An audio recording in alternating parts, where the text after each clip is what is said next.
দ্বিতীয় টেস্টেও জয়ের নিশান উড়িয়ে পাকিস্তানের বিপক্ষে প্রথমবারের মতো টেস্ট সিরিজ জিতল টাইগাররা, করল হোয়াইট ওয়াশও। ছাত্র জনতার আন্দোলনে বাংলাদেশের রাজনৈতিক পট পরিবর্তনের পর টেস্টেও বিপ্লব হলো রীতিমতো। ব্যাটারদের সম্মিলিত প্রয়াস ও বোলার হাসান নাহিদ তাসকিনদের দাপুটে পারফরমেন্সে রাওয়ালপিন্ডির দ্বিতীয় টেস্টে ৬ উইকেটে জিতে সেটাই প্রমাণ করল নাজমুল হোসেন শান্তর দল।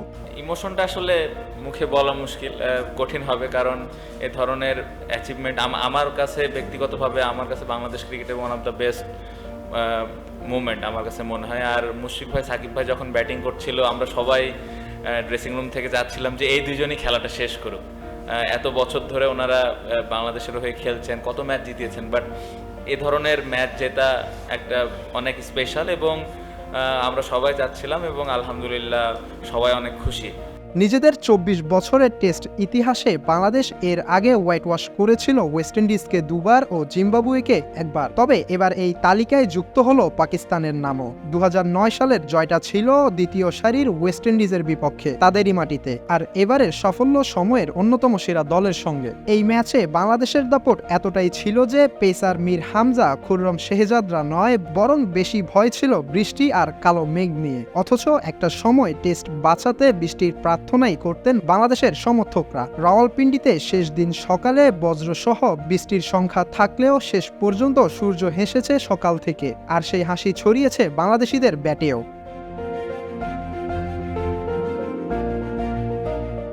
পাকিস্তানের বিপক্ষে টেস্ট সিরিজ পুরোটাই যেন স্বপ্নের মতো ছিল বাংলাদেশিদের কাছে। প্রথম টেস্টে মুশফিকের ১৯১ রানের ইনিংস, পেস সহায়ক পিচে সাকিব মিরাজদের তাণ্ডব।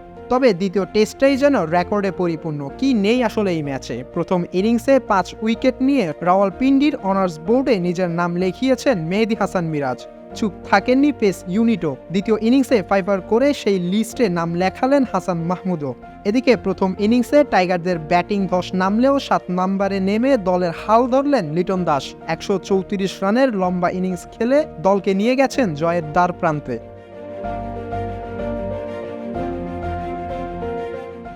তবে পাকিস্তান সিরিজ বেশ রোমাঞ্চকর ছিল তরুণ ও উঠতি পেসার চাপাই এক্সপ্রেস খ্যাত নাহিদ রানার জন্য। ওয়াসিম আকরাম, শোয়েব মালেকদের মতো দ্রুত গতির ফাস্ট বোলারদের দেশে নিজের পেস গতির কারিশমা দেখালো নাহিদ। বাংলাদেশের ইতিহাসে সর্বোচ্চ দ্রুতগতির বলটিও নাহিদ করেছে দ্বিতীয় টেস্টে, যার গতি ছিল ঘন্টায় ১৫২ কিলোমিটার। এছাড়াও তার বোলিং ঝড়ে নাস্তানাবুদ হয়েছিল শান মাসুদ, বাবর আজম, রিজওয়ান রাও। উইকেটও নিয়েছেন ৪টি।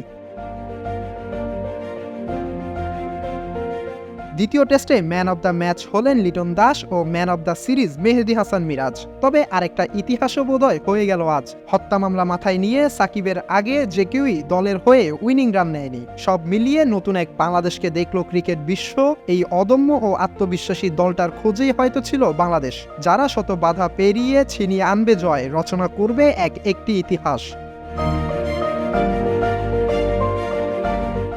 Mahmudul Ashik, N sports.